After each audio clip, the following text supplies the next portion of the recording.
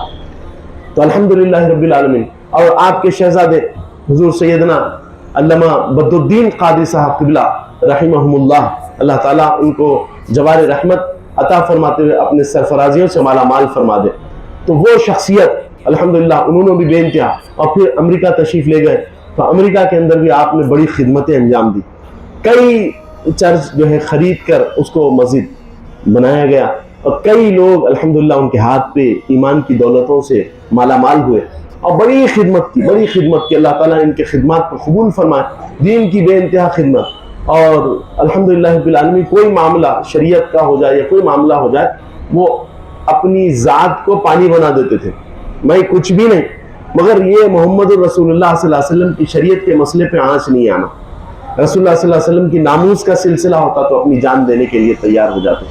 تو الحمدللہ حضرت کا عرس شریف ہے 1 تاریخ کے دن، حضرت جلالۃ العلم کا موسیٰ خائی صاحب قبلہ رحمۃ اللہ علیہ کی بارگاہ میں آپ ضرور تشریف لائیں کسی صورت، اور پھر آپ سے محفوظ فرماتے ہیں، اپنے فضل سے سرفرازی فرما دیں۔ یہ جلالۃ العلم کے ثبوت ہیں، حضور سیدنا بدر الدین خالد صاحب قبلہ رحمۃ اللہ علیہ کے ثبوت ہیں، باری تعالیٰ ان پر غوث اعظم کے فیضان جاری فرما دیں، کیونکہ غوث کے شہزادے بھی ہیں، باری تعالیٰ ان پہ کرم کے عنایات کے فیصلے فرما دیں، اور سرفرازیوں سے انہیں مالا مال فرما دیں، اور برادر بزرگ حضرت سیدنا حامد طاہر صاحب قبلہ مقدس اللہ العالی پہ بھی کرم کے فیصلے فرما دیں، عنایتوں کے سرفرازیوں کے فیصلے فرما دیں، ہماری خالہ جان پہ بھی کرم فرما دیں، عمر کی درازیوں سے مالا مال فرماتے ہیں، سرفرازی فرما دیں، باری تعالیٰ ایسے کرم سے ایسی عنایتوں سے سرفراز فرمائے۔